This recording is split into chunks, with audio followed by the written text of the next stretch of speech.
Application of trigonometric function. Solving right triangles. Solving a right triangle means finding the missing length of its side and the measurement of its angle. We label the right triangle so that A is the opposite of angle A, B is the opposite of angle B, and C is the hypotenuse opposite to the right angle C. When solving a right triangle, we use sine, cosine, and tangent function rather than their reciprocals. Example 1, we're going to solve the right triangle where C is 90 degrees. I'm going to label angle A. Right here, opposite to angle A is my side A, which I don't know.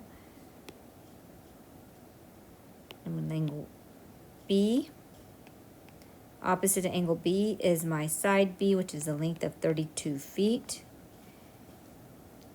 And opposite to my angle C is my side C, or the hypotenuse, which is 51. And now to find angle A, we're going to say, what I know in relationship to angle A is that B is adjacent and C is hypotenuse, so I can use cosine of A, which is adjacent over hypotenuse. In this case, adjacent is 32 to angle A, and my hypotenuse is 51. So we have cosine of A equals 32 over 51. To solve for this, we're going to do the inverse sine of both sides. So cosine inverse of cosine of A is equal to the inverse cosine of 32 over 51. So A equals, making sure my calculator's in degree mode, we have A equals 51 degrees. We're rounding to the nearest integer. So we know angle A is 51 degrees. I already know what angle B is because remember the sum of the triangle has to add up to 180 degrees. So we have B is equal to 180 minus 90 minus 51. So 180 minus 90 minus 51 gives me that angle B is 39 degrees, so we know that. And now to find A, you can say A squared plus B squared equals C squared. That's one way. To be a little bit more precise, you can also use one of the trig identities. So I can use sine, and I can say opposite over adjacent. But because the given size was precise, B is 32 and C is 51, I'm just going to use A squared plus B squared equals C squared because, once again, I was given, I didn't round B and I didn't round C. So here I have, if I subtract 32 squared from both sides, I have A squared equals 51 squared minus 32 squared gives me 1577. And when I take the square root, remember this is a triangle, so it can only be positive. The square root of 1577 gives me 40. So the length of A is 40 feet. Example 2. So again, we're going to start with our triangle.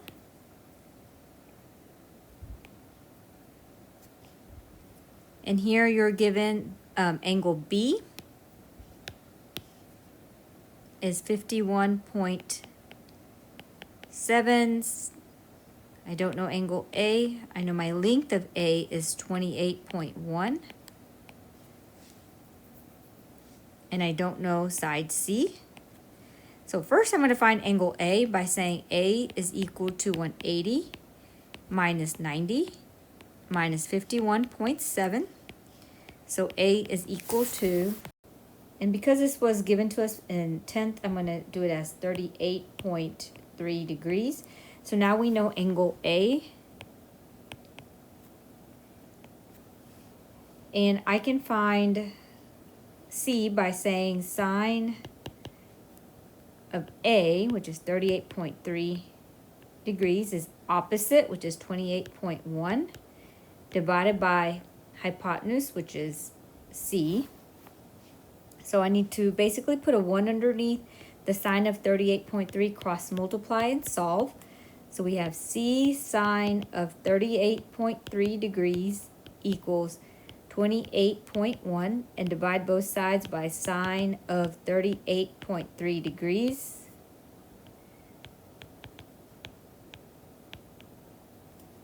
So C is equal to, is 45.3. So side C is 45.3. And now I can find B. Once again, I can find B by doing A squared plus B squared equals C squared, but I'm trying to use the information that was already given.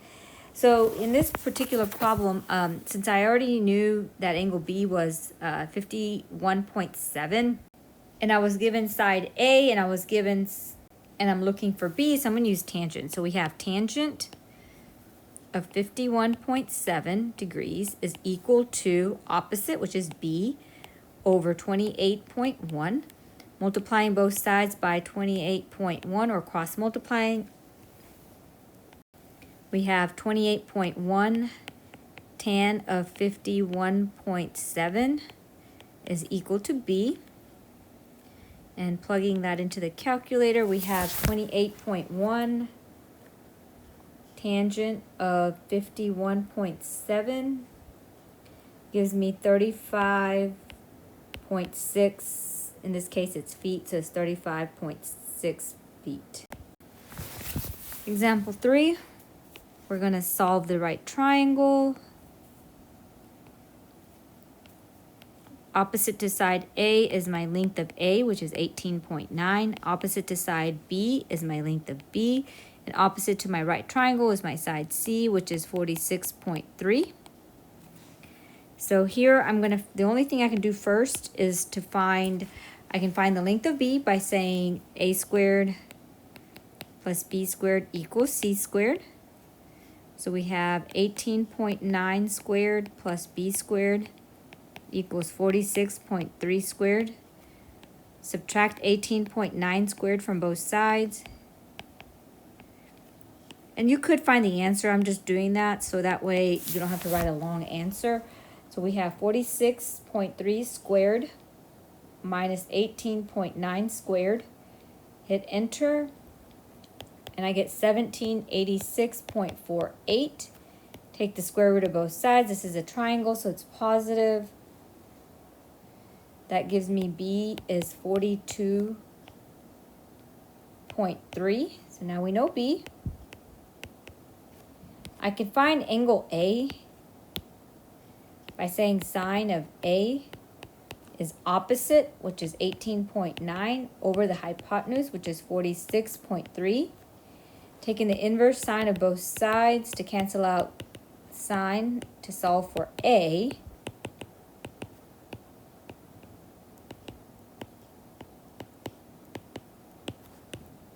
A is equal to second sine, so that gives you the inverse function, 18.9 divided by 46.3. Hit enter, and we get 24.1. So we know that angle A is 24.1 degrees.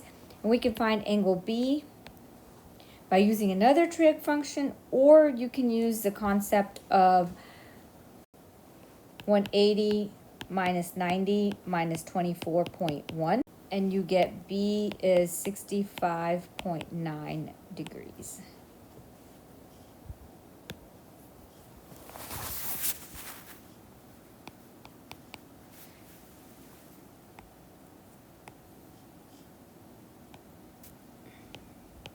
Example 4, we're solving. A is 62.5 degrees. Opposite to angle A is the length of A, which is 12.7. We don't have our side B, and we don't have our side C. So the first thing I can find is angle B by saying 180 minus 90 minus 62.5. And that gives me 27.5 degrees.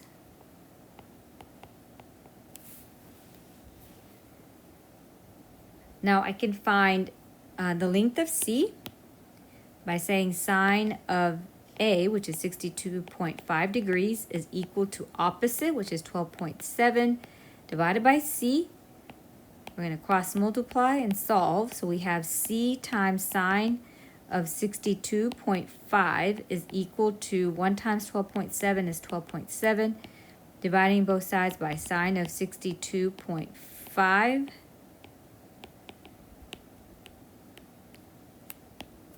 C is equal to 12.7 divided by sine of 62.5. Hit enter and we get 14.3. And now if I want to find the length of B, once again I can say a squared plus b squared equals c squared, but since I want to be more precise, I'm going to use tangent of B. So tangent of 27.5 is equal to opposite, which is my B, over my adjacent, which was given 12.7. We're going to multiply both sides by 12.7.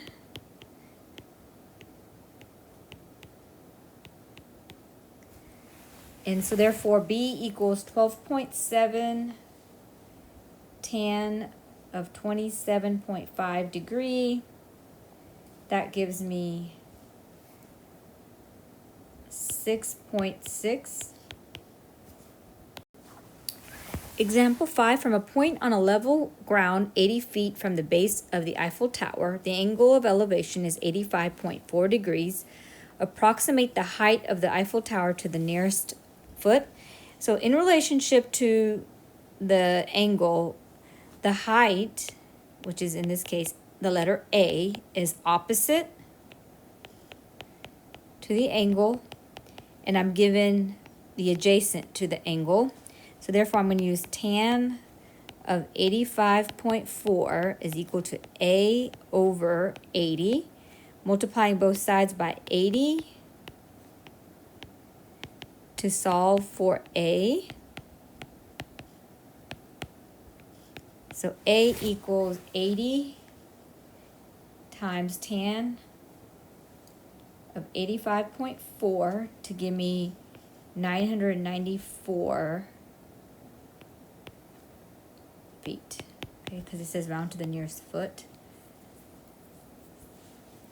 Example 6, a guy wire is 13.8 yards long and attached from the ground to a pole is 6.7 yards above the ground. Find the angle to the nearest tenth of a degree that the wire makes with the ground. So I'm looking for angle A. Once again, in relationship to angle A, 6.7 is opposite, and 13.8 it is my hypotenuse. So we have sine of A is equal to 6.7 over 13.8. We're going to take the inverse sine of both sides to solve for A. So inverse sine of 6.7 over 13.8. A is equal to the inverse sine of 6.7 divided by 13.8, and we get 29 degrees.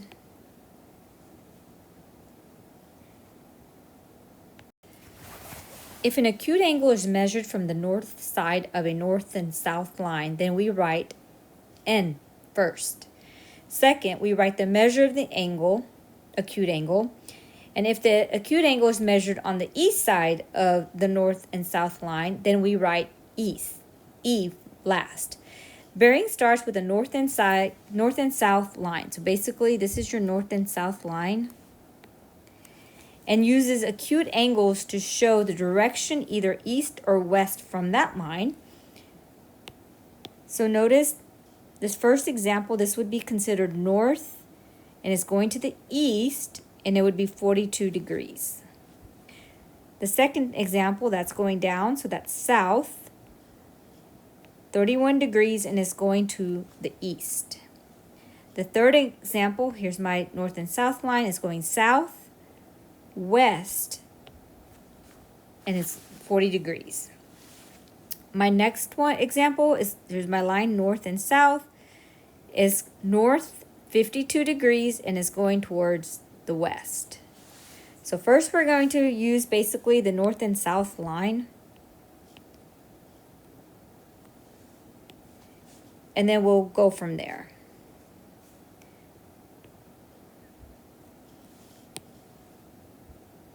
So the bearing from O to D. Well, right here's O and right here's D. So we know we went south. And how much did we go south? 25 degrees. And we went to the east. The next one. The bearing from O to C. Well, we went south again. And we went west. But this angle right here, I don't know. But I know this angle is 75, and 90 minus 75 gives me 15 degrees. So this little missing angle is 15 degrees.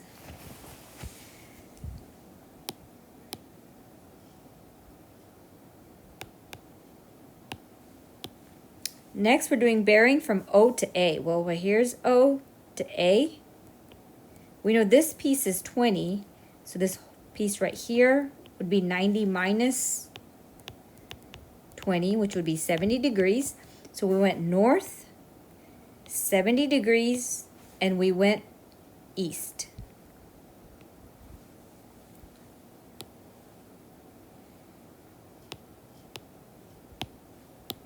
And the last one, bearing from O to B. Here's my north line and it's going to the west. And the angle measure is 40 degrees.